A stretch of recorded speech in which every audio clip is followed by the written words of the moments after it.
నువ్వు ఏ ఆస్పిరెంట్? నేను బేసికల్లీ ఎందుకంటే మీ మీద అస్మా మీద ప్రత్యేకంగా అయితే ఆయన ఎవరు, ఆయన మానవతరాయ్. ఆమె ఏడు చదువుకుంది, ఆమె ఓయూనే కాదు, బియూనే కాదు, లేకపోతే చదువుకో సర్టిఫికెట్లే లేవు, ఏ సర్టిఫికెట్ ఏ ఎగ్జామ్ రాసిన చూపి అంటే ఆమె కూడా కౌంటర్ ఇచ్చినట్టున్నావు గారు నువ్వు కూడా.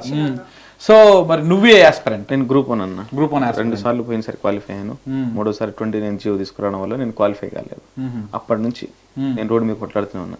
దాదాపుగా ఒక 30 కేసులు వేసినాం మేము గ్రూప్ 1 మీద. అక్కడో ఇక్కడో అడిగి లాయర్ల కాళ్ళు బట్టి వాళ్ళ అడ్వకేట్ల కాళ్ళు ఒత్తి మాకు ఈ సమస్య ఉంది 29 వలన ఇలా పిల్లలు చాలా అన్యాయం అయిపోయారు, అసలు అణగారిన పీడిత వర్గాల పిల్లలే అన్యాయం అయిపోయారు అని చెప్పేసి మేము ఇలా గ్రూప్ 1 హోల్డ్లో ఉంచామన్నా. గ్రూప్ 1 ఇలా రిజర్వ్ ఆర్డర్లో ఉంది తెలంగాణ స్టేట్లో. ఎందుకంటే మరి నిజంగా మీరు మంచిగా ప్రాసెస్ చేసి ఉంటే మేము ఎందుకు కోర్టులో కేసు వెళ్ళేస్తా ఉన్నాం? మేము తెచ్చుకున్న గవర్నమెంట్ లో మేము ఎందుకు కేసు వెళ్ళేస్తా ఉన్నాం?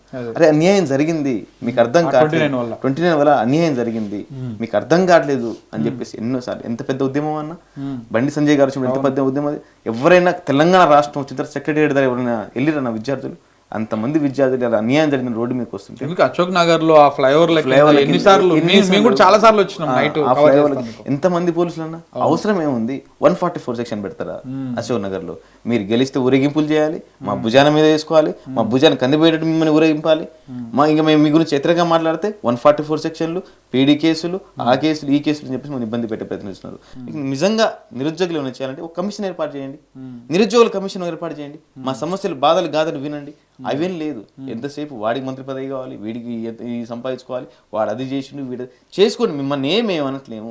కానీ మిమ్మల్ని ఎలా అధికారంలో కూర్చోబెట్టింది నిరుద్యోగులే కదా, నిరుద్యోగులే కదన్నా. ఒక్క నోటిఫికేషన్, ఒక పెద్ద నోటిఫికేషన్ ఇచ్చుంటే ఇలా ఎంతమంది హ్యాపీగా ఉండేటోళ్ళు. ఎంతమంది ఇలా పోలీస్ శాఖలో ఖాళీలు ఉన్నాయి, జీపీఓలో ఖాళీలు ఉన్నాయి, పవర్ సెక్టార్ లో ఖాళీలు ఉన్నాయి, గ్రూప్ 1 లో ఖాళీలు ఉన్నాయి, అన్ని ఖాళీలు ఉన్నాయి. మీరే చెప్పారు 186 ఉద్యోగాలు ఖాళీ ఉన్నాయని చెప్పేసి మళ్ళీ ఇలా శాంతకుమారి కమిటేసి ఇలా నిరుద్యోగులు వెరిపప్పలు చేసే ప్రయత్నాలు చేస్తున్నారే.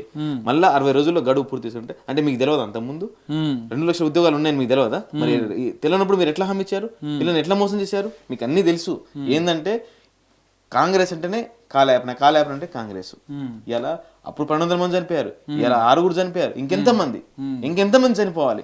ఎంతమంది చనిపోతే ఎన్ని జీవితాలు, ఎన్ని కుటుంబాలు పాడైతే మీ దగ్గర సమస్య వచ్చి తెలుస్తుంది. మరి చెప్పండి. మరి అట్లనే తెలుసుకుంటే మేమేమైనా చచ్చిపోతాం. ఎందుకంటే అసలు ఈ బాధలు చెప్పడానికి ఎంత ఇవి ఉంటాయి అంటన్నా, నిజంగా వీళ్ళు అసలు సంబంధం లేనట్టు, వీళ్ళు నిరుద్యోగులు కానట్టు మాట్లాడుతున్నాను. ఒక్కోసారి మేము అదే చెప్తున్నా కదా, మీరు కూడా చనిపోతే ఉద్యోగాలు వస్తాయంటే అందరు ఉద్యోగాల కోసం మేము చావడానికైనా సిద్ధమన్నా.